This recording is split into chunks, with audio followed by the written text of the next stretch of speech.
akhbarani Zaid ibn Aslam anna Atha ibn Yasar akhbarahu anna Aba Sa'id al-Khudri akhbarahu annahu sami'a Rasulullah sallallahu alaihi wasallam yaqul idza aslama al-'abdu fa hasuna islamuhu yukaffirullahu anhu kulla sayyi'atin kana zallafaha wa kana ba'da dhalika al-qisasul hasanah bi'ashri amsalha ila 700 dha'fin was-sayyi'atu bimithliha illa an yatajawazallahu anha. Wa bihi qala hadatsana Ishaq ibn Mansur qala hadatsana Abdul Razzaq qala akhbarana Ma'mar an Hammam an Abi Hurairah qala qala Rasulullah sallallahu alaihi wasallam idza ahsana ahadukum islamahu fakullu hasanatin ya'maluha tuktabu lahu bi'ashri amsalha ila 700 dha'fin wa kullu sayyi'atin ya'maluha tuktabu lahu bimithliha.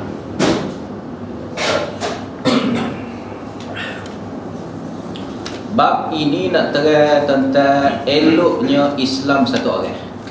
Apa maksud? Menjadi eloknya, menjadi elok. Menjadi eloknya keislaman satu orang. Itu apa maksud? Menjadi eloknya iman satu orang. Jadi iman satu orang itu jadi elok, jadi bagus, jadi molek. Iman satu orang, Islam satu orang. Seperti mana ya Imam Bukhari keluarkan sebelum pada ni, Islam, iman sama makna. Lain lafaz tapi makna sama. Dari segi istilah digunakan sama. Iman dengan Islam. Maka sini seperti mana yang diterjemahkan oleh Imam Bukhari, menjadi eloknya Islam satu orang. Bab ni nak terang macam mananya nak jadi eloknya iman satu orang. Nak jadi moleknya iman satu orang macam mana? Maka ni bab ni nak diterangkan. Cumanya hadis yang mula-mula Imam Bukhari buat mari qala Malik, ni hadis masalah. Qala Malik, hadis masalah. Kerana Imam Bukhari tak belajar dengan Imam Malik. Sebab dia zaman lain. Imam Malik zaman atas. Dia kena ada perantara guru-guru lain baru sampai kepada Imam Malik.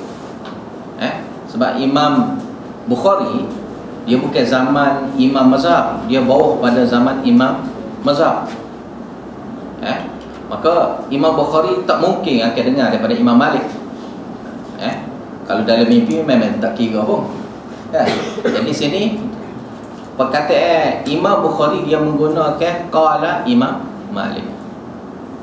Jadi qala Malik iaitu isyarat kepada hadis ni hadis muallaq, iaitu hadis ni sudah dipotongnya sanad dia. Sanad sebelum pada dia tu, sebelum daripada Imam Malik sudah dipotong. Cuma adanya perkataan qala Malik iaitu berkatanya Imam Malik melalui jalan bukan dengan cara pengajian yang sebenar. Bila ada perkataan qala gini, dia tidak sama dengan haddatsana. Sebab haddatsana pun sama lah. Sama saja dengan mana qala berkata. Haddatsani menceritakan kepada aku. Qala li berkata kepada aku. Sama makna ya kalau kita terjemah bahasa Melayu. Dia berkata kepada aku, dia menceritakan kepada aku. Makna dia sama. Tapi istilah dalam kitab hadis tidak sama. Kalau qala ni isyarat kepada bukan cara mengaji gini tak. Mungkin saja ia dengar sepintas lalu ataupun dia dengar dia di luar majlis dia dengar. Seolah-olah ginilah. Guru sedang berkata, dia dengar. Dia lalu kawasan itu, kebetulan guru tu berkata. Jadi dia pun dengar. Dengar tu selepas tu dia kata, guru ni berkata. Dia bukan belajar. Ataupun contoh kedai kopi lah. Duduk kopi, dia duduk meja lain. Tapi dia dengar satu orang itu sebut hadis. Jadi dia kata ya, saya mendengarnya orang itu berkata. Orang itu berkata lah di kedai kopi tu. dia berkata gini dan sampai habislah, sampailah Rasulullah kata. Maka ni isyarat kepada qala sini, berkata sini bukannya bentuk pengajian yang seolah-olah depan. Mana seolah-olah pengajian sini pengajian secara tidak langsung, pengajian yang tidak disengajakan. Tiba-tiba dapat ilmu. Sebab dia bukan mari nak belajar pun, tapi kebetulan ada kawan dia ada, dia mari, terdengar orang itu kata hadis ni, orang itu kata hadis ni. Contohnya benda ni berlaku dalam masjid ke apa, dia duduk tengok lalu kat satu halaqah tu, dia orang ni kata. Jadi hadis ini kalau kira-kira martabat lebih rendah lah daripada haddatsani ataupun akhbarani, lebih rendah. Lebih rendah martabat dia, tetapi sahih tetap sahih lah. Kalau ada perkataan qala, mana isyarat kepada sahih. Dan Imam Bukhari guna perkataan qala juga sini. Jadi qala sini isyarat Imam Bukhari nak bawa marinya benda ni adalah betul mari daripada Imam Malik. Cuma Imam Bukhari sengaja memotongkan kerana ada alasan-alasan dia lah, memotongkan dia tu dengan ada alasan-alasan dia. Dikiranya hadis tu mungkinlah masyhur di zaman dia. Bila hadis tu sudah masyhur di zaman dia kata qala pun tak ada masalah lah, kerana hadis tu masyhur di zaman dia. Kalau kita mungkin tidak masyhur di zaman kita. Bila tidak masyhur di zaman kita, kalau kita sebut pun jadi kena ambil daripada mana ilmu tu. Maka sebab itulah riwayat ini kalau daripada Nasa'i menyambung dipanggil mewasalkan hadis ni. Imam Nasa'i. Imam Nasa'i salah seorang daripada dua kitab Kutubus Sittah. Dia menyambungnya sanad ni yang sudah terpotong sanad ni, dia dipotong sanad oleh Imam Bukhari secara sengaja sini. Dia menyambungkan dan sanad dia tu sahih.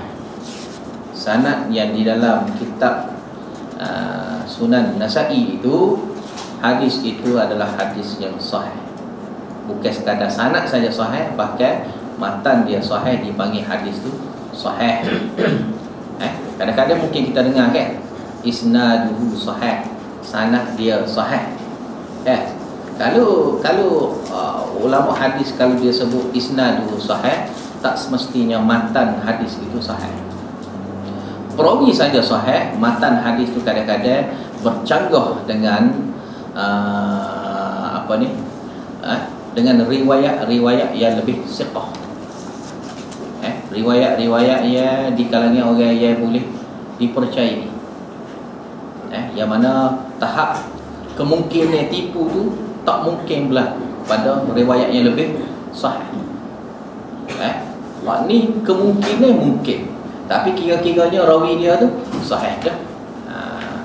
Jadi bila ada sanad yang lebih sahih ataupun perawi yang lebih sahih, kalau perawi yang lebih sahih ni mana kira-kira yang mana dalam Bukhari Muslim ni yang lebih sahih lah. Yang lebih sahih gini, kalau riwayat dia tu bercanggah dengan riwayat yang selain pada Bukhari Muslim, dikira hadis tu sebenarnya ada sedikit masalah dari segi matan. Maka biasanya ulama akan kata isnaduhu sahih, sanad dia tu sahih. Kalau tengok ikut syarat Bukhari Muslim sesuai dah, tetapi matan dia kenapa tidak sama dengan Al-Quran? Makna dia kenapa tak sesuai dengan Al-Quran, bahkan bercanggah dengan Al-Quran? Kenapa matan dia tu bercanggah dengan perbuatan sahabat, bercanggah dengan perbuatan Nabi? Kenapa? Maka bila berlaku gini dipanggil hadis tu hadis munkar. Kerana ada masalah dari segi matan dia bercanggah dengan hadis-hadis yang lebih sahih ataupun yang panggil terlebih sahih. Hak terlebih sahih ni, hak ni lah diutamakan dalam bab riwayat. Sebab berita ni satu orang daripada satu orang kepada satu orang, kita dengar daripada satu orang tu berita dia. Kalaulah berita dia tu betul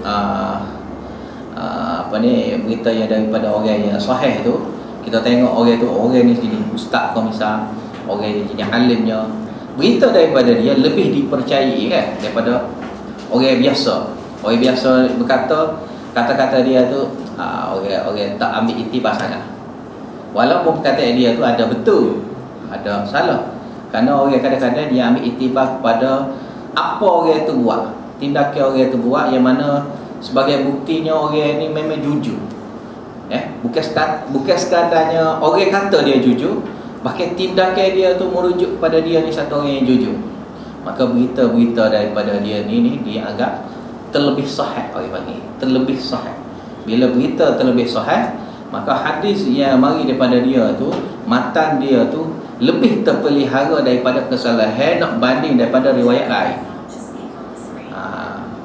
Jadi hadis dia tu, jadi kalau bercanggah dengan hadis yang lebih sahih gini, maka dipanggil hadis tu hadis munkar, ataupun dipanggil hadis syadz. Hadis syadz, ataupun dipanggil hadis munkar. Kerana berlakunya gini, hadis syadz ataupun hadis munkar, berlaku pada hadis tu, maka hadis tu sebenarnya tidak dibuat hujjah. Kerana bertentangan dengan hadis yang lebih sahih. Yang lebih sahih tak meriwayat pun gitu, tapi riwayat dia ada tambahan, yang mana tambahan tu ada banyak masalah. Masalah dengan Al-Quran, masalah dengan hadis lain. Jadi kalau tak ada perkataan itu sahih. Jadi soalannya yang timbul, kenapa Bukhari Muslim tak mengeluarkan lafaz yang sama padahal guru sama? Jadi ada maksud dia. Itu maksud dia, yang tambahan itu tidak sahih, yang ini saja sahih. Inilah cara yang dipegang oleh Imam Bukhari, Imam Muslim dalam meriwayatkan hadis. Tak semestinya rawi saja yang sahih, matan dia tu dia jaga juga, dia pelihara juga. Betul ke? Ni yang disebut. Takut yang selebih tu ditambah oleh rawi-rawi yang tengah jalan. Dalam banyak-banyak rawi tu ada nambah sikit-sikit dah. Kalau nambah tu sahabat boleh berkira. Kalau yang menambah tu tabi'in, lebih beratnya hukum dia. Kalau yang menambah tu tabi'in, lebih beratnya hukum dia. Kalau daripada orang yang lain pada tu, lagi-lagi lah berat hukum. Mana jadi hadis dia tu jadi lemah. Sama ceritanya, qala Malik, berkatanya Imam Malik,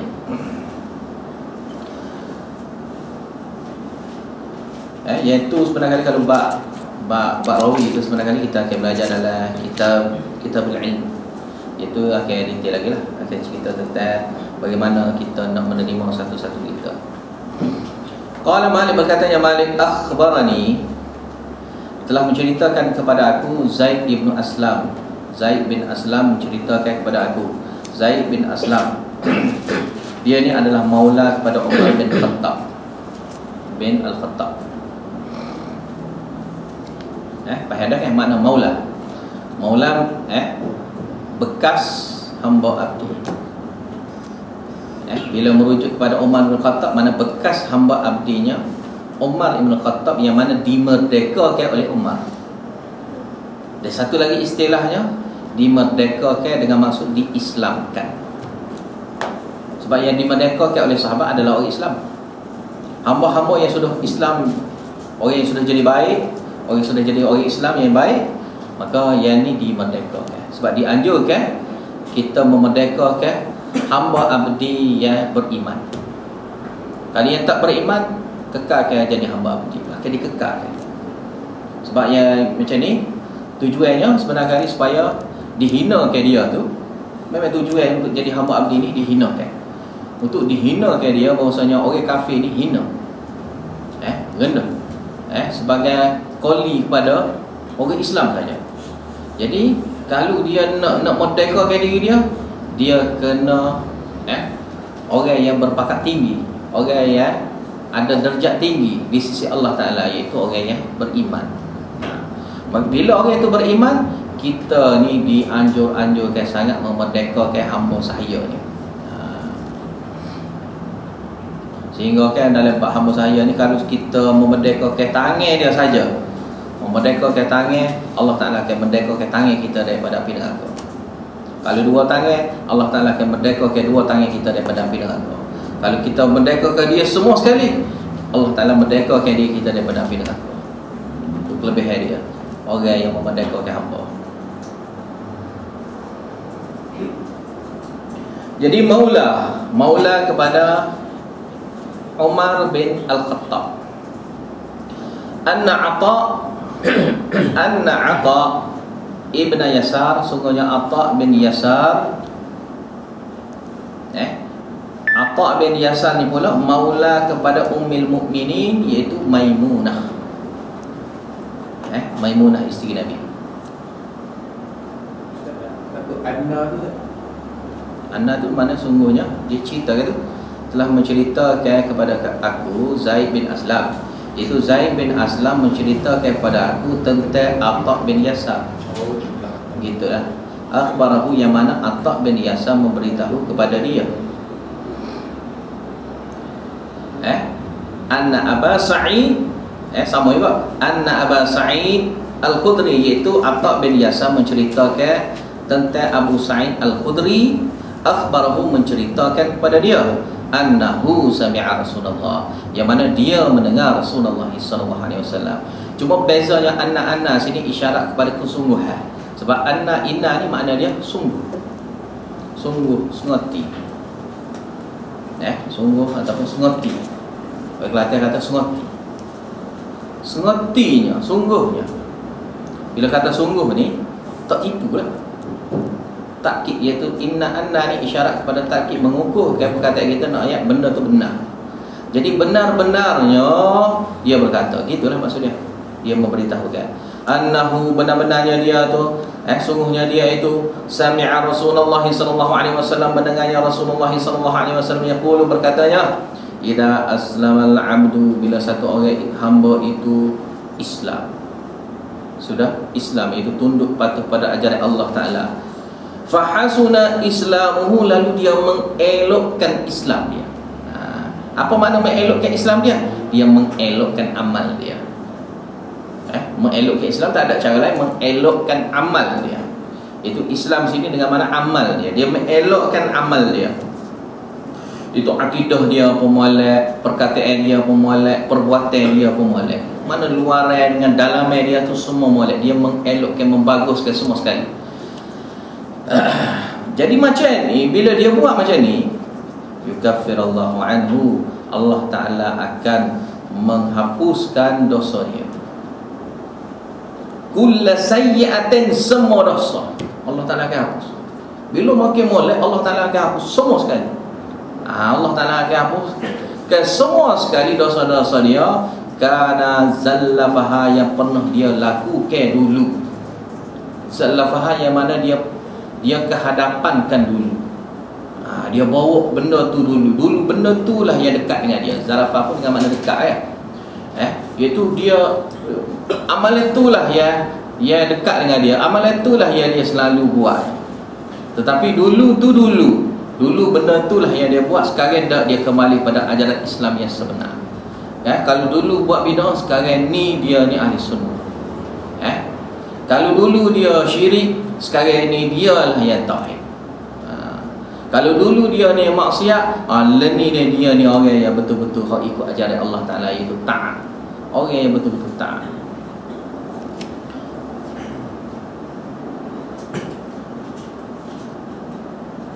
Wa kana ba'da dhalika, dan selepas pada tunya, al-qisasu, iaitu balasan sama. Al-qisas dengan mana balasan sama.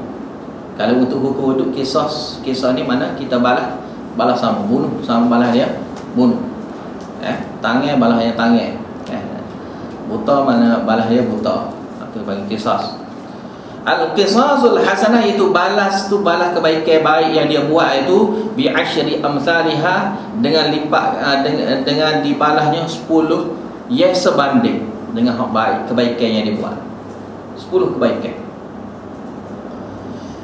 Dan dilipat-lipatkan ila 700 dha'fin, hingga kepada 700 lipat kali ganda. Mana 700 kali 10? 700 kali 10. Pakai ganda sini berganda-ganda dia panggil. Berganda-ganda. Ni tak ada hak ni. Tinggi banyak dia makin, bukan makin setara tak boleh 10 tak, dia boleh 10, 20, 30, 40, 50. Kalau tinggi. Kalau banyak. Satu amalan dia buat. Satu amalan harus lebih baik. Itu macam mana ni? Iaitu jenis orang yang Islam, dia ikut sebenar-benarnya Islam. Bila dia ikut sebenar-benarnya Islam, benda yang dia buat tu bukan boleh sikit, bolehnya banyak. Sebab dia buat tu bukan dengan cara ikut-ikut orang buat dah. Sebab tu dulu dia gitu. Dia ikut orang yang buat gitu pun dia buat gitu. Orang syirik pun dia buat syirik. Orang buat bid'ah pun dia buat bid'ah. Orang buat maksiat pun dia buat maksiat. Tapi tu dulu, tu benda lama dah. Sekarang ni dia ubah. Bila dia ubah, dia solat 2 rakaat sekalipun dia tahu nilai. Dia puasa pun dia tahu nilai. Dia buat satu saja kebaikan pun dia rasa ada nilai. Dan dia tahu benda tu bernilai, dan dia tahu benda tu benar daripada Allah Ta'ala dan Rasul. Bila dia buat gini, satu amalan tu Allah Ta'ala berikan ni, satu amalan tu Allah Ta'ala berikan ni, sehingga satu amalan tu sampai dalam hadis kata, walaupun separuh kurma, separuh kurma sekalipun, bukan berlipat 700 saja ni, bahkan dia pergi syurga dia. Dengan separuh kurma hanya dia pergi syurga dah dia. Dia diselamatkan dia tu daripada api neraka dah. Kerana apa? Kehebatan satu perkara yang dia buat tu dengan keimanan yang sebenar. Dia buat tu dengan kesedaran, dengan dia buat tu dengan betul-betul ikhlasnya pada Allah Ta'ala. Dia tahu dah dia tak ada harta lain melainkan sebutir kurma, tapi dia nak bagi ke orang, dia pun ambil kurma tu, dia belah, ambil ilmu separuh, aku nak makan sikit, aku pun nak rasa juga. Jadi dia pun bagi. Gak tu nilai dia bukan biasa, bahkan nilai situ adalah separuh harta dia bagi. Separuh harta. Nilai dia walaupun kecil, tapi kalau kira dia bagi seluruh harta, dia sudah bagi separuh harta kepada orang. Separuh harta dia sudah beri kepada orang hari ni. Kalau dia ada sebiji tu saja dia bagi semua, seolah-olah dia bagi semua harta tu ke diri orang. Dia beri tu seolah-olah seluruh harta, walaupun nilai tu macam kecil, tapi dia bagi semua. Dia bagi semua harta. Sebab setengah orang ni dia bukan dia boleh bagi gitu, dia tak boleh bagi kerana dia ada rasa sayang.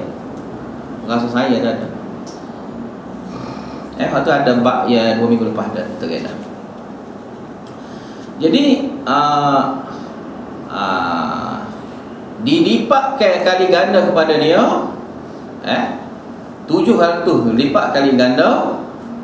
Manakala dosa pula, wasayyi'atu, dosa satu yang dia buat, satu dosa, satu ni tak kira, satu ada dosa besar, ada dosa kecil. Bimisliha akan dapatnya dosa tu satu. Kalau besar, satu besar. Kalau kecil, satu kecil. Tu ya dah. Bimisliha isyarat kepada sama. Dosa besar kau dia buat sekali, sekali satu dosa. Satu dosa besar mana? Besar lah kalau dosa besar. Kalau dia buat dosa kecil, satu kecil, satu kecil.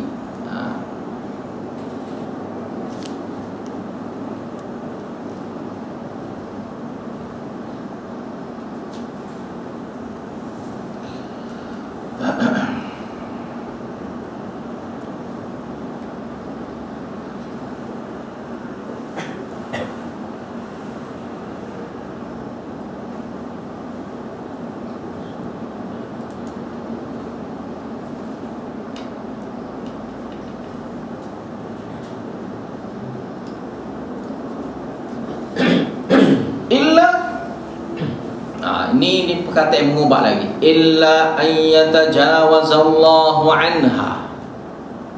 Cumanya ada juga Allah Ta'ala yang memaafkan, melangkaui.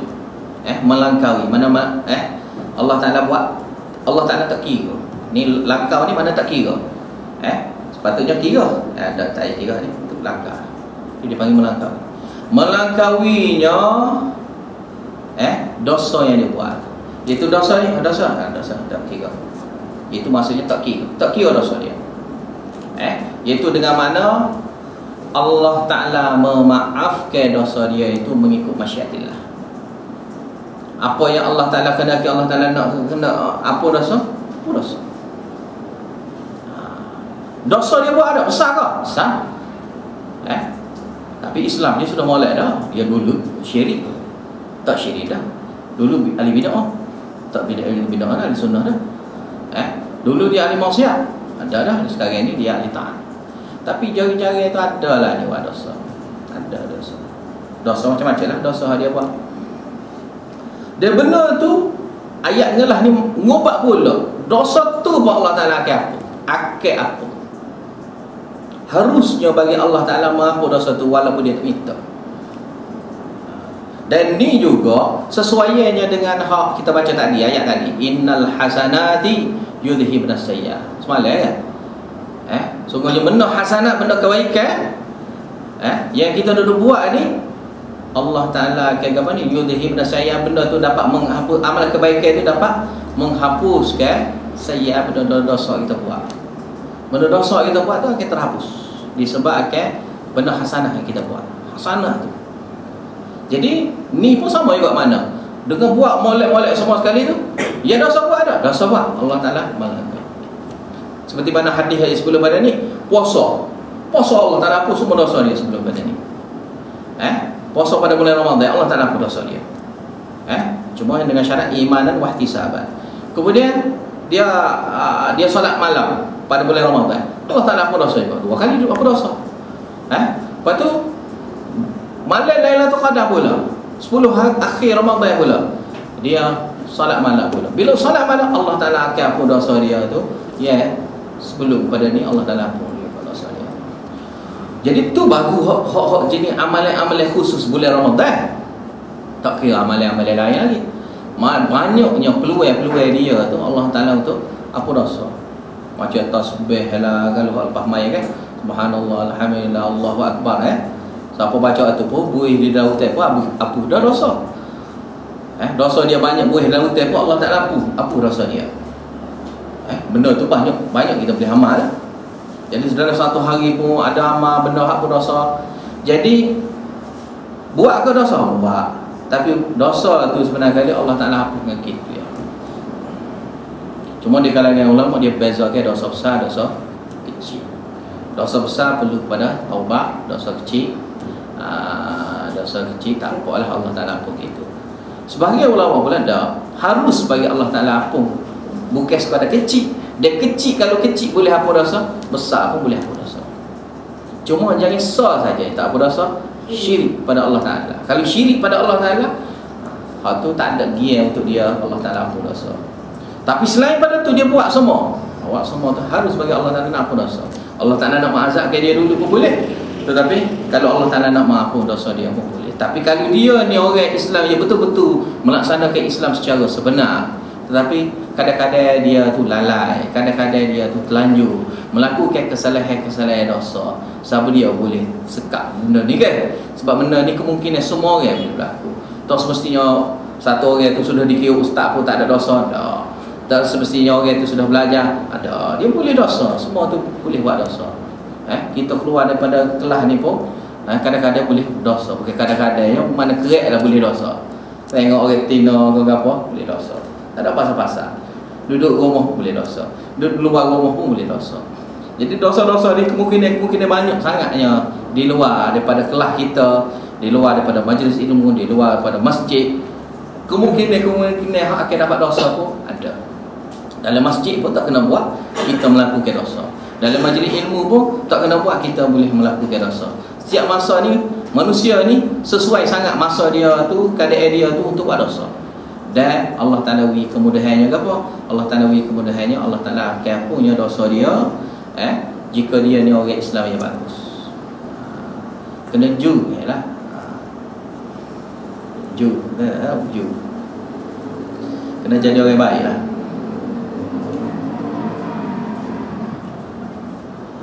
Wa bihi qala hadatsana Ishaq ibn Mansur, dengan sanad yang sampai kepada Al-Bukhari, berkatanya Al-Bukhari telah menceritakan kepada kami Ishaq bin Mansur.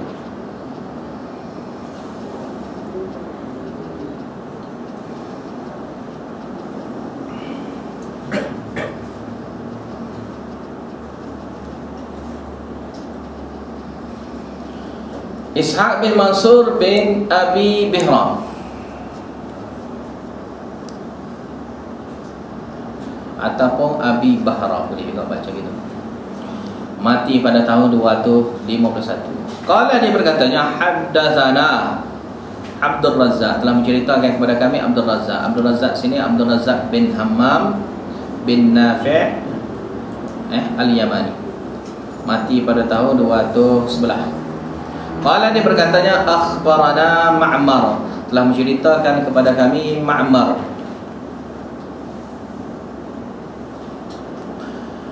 Ma'mar sini adalah Ma'mar bin Rashid Al-Basri. An Hammam, daripada Hammam. Hammam sini Hammam ibnu Munabbah.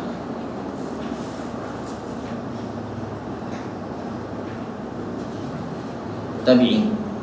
An Abi Hurairah, daripada Abi Hurairah radhiyallahu anhu, qala, berkatanya dia, qala Rasulullah sallallahu alaihi wasallam,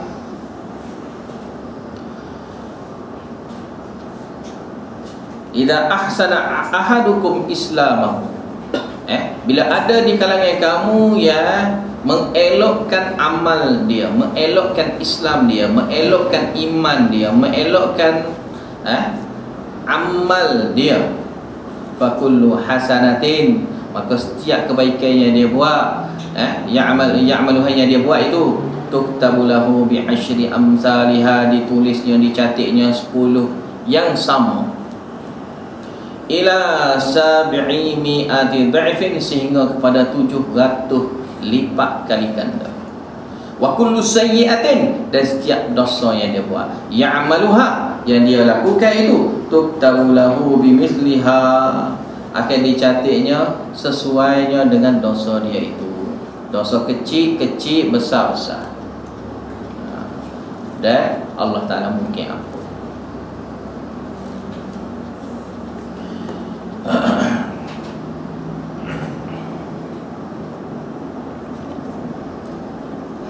Habis itu bab yang ke-32,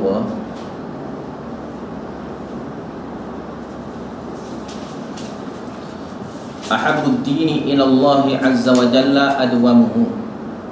Wa bi qala hadatsana Muhammad ibn Muthanna qala hadatsana Yahya an Hisham qala akhbarani abi an Aisyah anna an-nabiy sallallahu alaihi wasallam dakhala 'alaiha wa 'indaha imra'atun qala man hadhihi qalat fulanah tadhkuru min salatiha qala ma 'alaikum bima tutiquna fa wallahi la yamallu Allahu hatta tamallu wa kana ahabbud dini ilaihi ma dawama 'alaihi sahibu.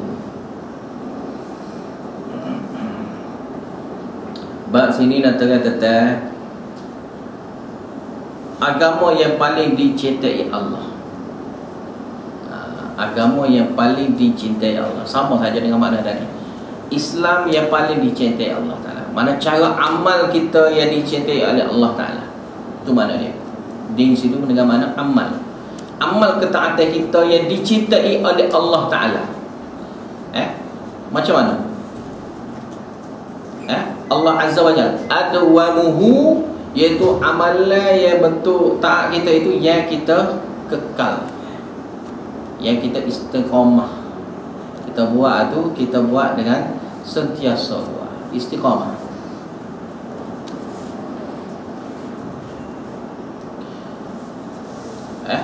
Bahkan bukan istiqamah biasa sini, adwamuhu, iaitu makna dia yang sangat menjaganya kekekalannya amalan. Yang sangat tanya menjaga kekekalan amalan dia.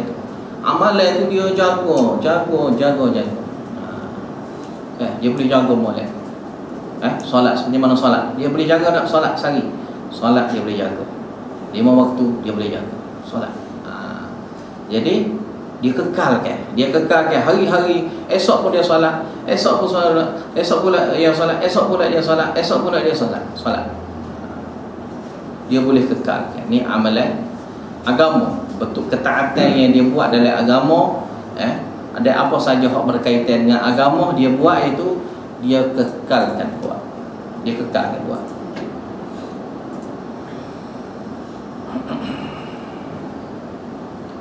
Jadi ad-din dalam bab ini adalah dengan makna amal. amal yang paling dicintai Allah. Amal yang paling dicintai Allah Azza wa Jalla, amalan yang paling kekal. Yang paling kekal kita buat. Yang hari-hari yang kita buat kekal kalau zaman sekarang ni tak ada dah benda lain kan. Solat lah. Biasa orang boleh buat. Solat lah hari-hari dia buat, hari-hari buat. Tapi cara pun dah lain. Solat berjemaah hari-hari, kadang-kadang orang tak boleh kekal. Kadang-kadang orang tak boleh kekal. Maka hak solat tu sudah kekal. Bagus dah. Tu bagus. Daripada orang yang tak solat langsung.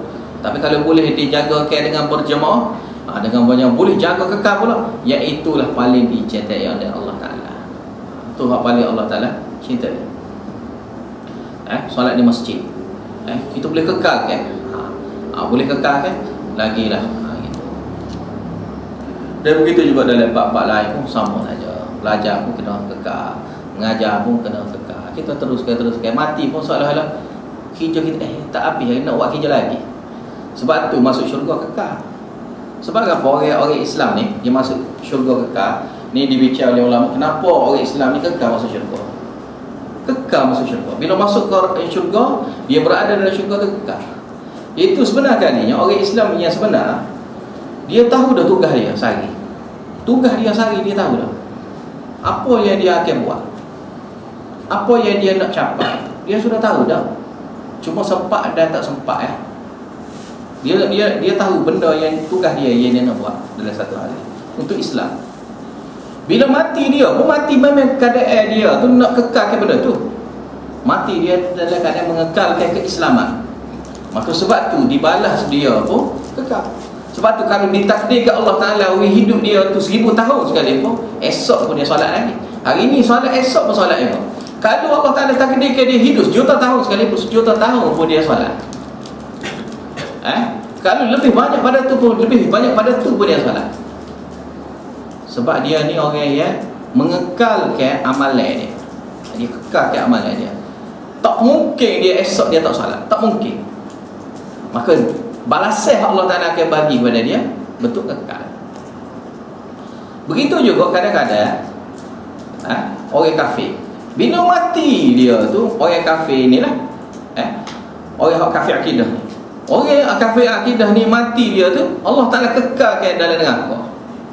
Kenapa? Apa? Esok pun dia akan teruskan. Esok pun dia akan teruskan keadaan kafir dia. Esok pun akan teruskan. Sehingga dalam Quran pun kata, kalau mereka ni dikembalikan, mereka pun juga akan kembali melakukan kekufuran. Sebab mereka tu memang sentiasa nak kekal gitu, nak kekal dalam keadaan kufur. Maka sebab itulah balasan untuk neraka pun kekal. Sebab tu kadang-kadang kita tengok, oh dia hidup sekejap ya, lepas akhir balik tu sekejap mati dalam keadaan kafir. Memang selayaknya. Layak kan? Sebab dia tu kalau dipanjang ke umur pun memang kafir pun. Memang kafir juga. Kalau 10 tahun pun, 10 tahun lagi pun dia kafir. 60 tahun lagi pun dia kafir. Kita yang kata mungkin tu dah. Allah Ta'ala tetap tu sudah tetap dah. Dia ni bila ahli neraka. 1000 tahun pun dia memang ahli neraka. Takkan jadi dah macam lain. Sehingga dalam hadis kata walaupun sejekah. Kalau kita tengok soalan-soalan dia ni sejekah, kalau dia ahli neraka, tetap ahli neraka. Yang akan melakukan juga satu perkara yang menyebabkan dia itu jadi ahli neraka kekal.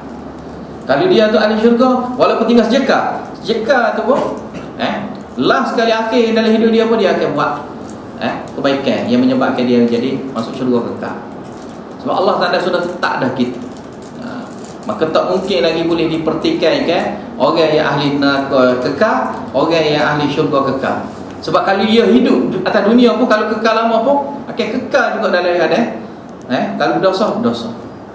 Seperti mana zaman Nabi Nuh AS pengikut-pengikut dia tu hok sampai bila lah tu tetap juga menolaknya dakwahnya Nabi Nuh AS. Dekat-dekat 1000 tahun. Dekat-dekat 1000 tahun dakwah tak terima juga. Bukan setahun, bukan 2 tahun, bukan 10 tahun, bukan 100 tahun, beratus-ratus tahun. Beratus-ratus tahunnya diberi dakwah kepada dia, tetap tak terima. Ada segelitik kecil saja orang nak terima. Dan kalulah ditakdirkan beribu-ribu tahun sekali pun, tetap tak mahu terima juga. Maka sebab tu Allah Ta'ala turunkan azab. Azab semua mati. Yang tinggalnya orang yang beriman. Sebab orang-orang begini tidak boleh dikekalkan. Sebab kalau dikekalkan, rosak dunia. Sebab Allah Ta'ala buat itu pun memang untuk jaga dunia dah. Ada mereka-mereka ni akan rosak.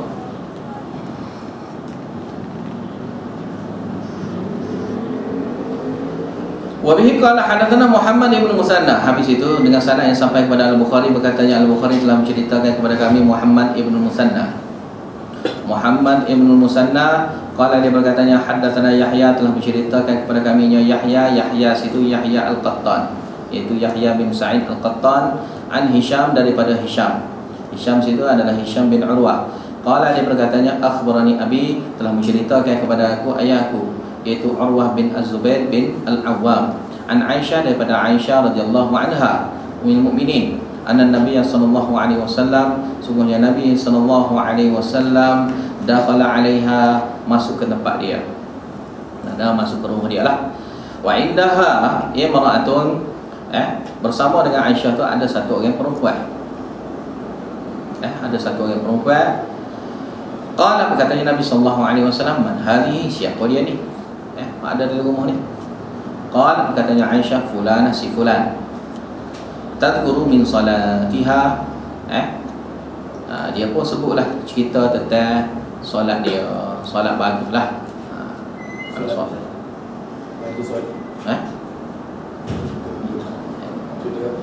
Dia cerita tentang solat dia, mana cerita kebaikan solat dia lah. Kesungguhan dia, rajin dia bersolat. Yang mengatakan sini Aisyah pun sebutlah cerita-cerita kebaikan lah tentang solatnya orang ni, perempuan ni. Mana nak bagi tahunya perempuan ni orang yang sangat rajin lah, sangat banyak lah solat. Solat sunat ni rajin lah. Malam solat, siang solat, kerja dia solat saja. Mana rajin. Qala, katanya Nabi sallallahu alaihi wasallam, mah alaikum bima tutiqun. Berhentilah kamu bima tutiqun, dengan beramal perkara yang engkau mampu saja. Yang amal yang kamu mampu buat.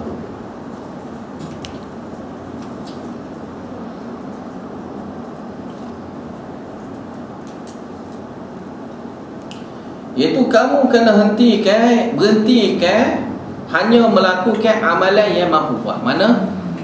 Buat amalan yang banyak yang tak kekal itu, berhentikan. Cuma berhenti di tempat yang mana itu tempat amalan yang selalu buat. Kita buat tu buat sokmo. Mana buat dikekalkan. Yang paling banyak kita buat secara istiqamah mana? Maka yang itulah kita kekalkan. Yang lain itu jangan-jangan boleh, tapi janganlah buat secara melebih sampai satu tahap kita akan tinggalkan. Ni Nabi ajar cara mudah ni. Islam ni cara mudah kan? Inna din yusrun. Maka Nabi ajar cara beramal ni, amallah cara mudah. Islam ni cara mudah. Itu amal dengan kadar mampu kamu. Kamu mampu macam mana? Buatlah kadar mampu yang kamu buat. Fa wallahi, maka demi Allah yang la yamannullah, Allah Ta'ala ni tidak boring. Allah Ta'ala tidak bosan. Tidak boringnya, tidak bosannya. Dengan amalan yang kita buat tu, Allah Ta'ala nak terima, Allah Ta'ala nak beri ganjaran ke apa semua tu, Allah Ta'ala tak bosan-bosan. Kita ada buat hari-hari kan. Kalau kita ni orang ada buat hari-hari serabu juga kadang-kadang kan. Tapi ni Allah Ta'ala dah. Bahkan Allah Ta'ala tidak bosan pun kalau kita buat. Sentiasa buat.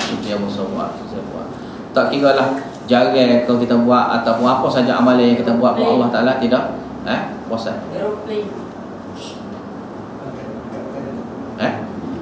Nak akak? Nak. Kita pakai tayar bukan suami. Gini ambil. Gini dah. Terpeti dulu. Ustaz, kami ada kata dia macam Pak Amal zikir pagi petangnya. Pagi petang dia sudah zikir dah amal kan.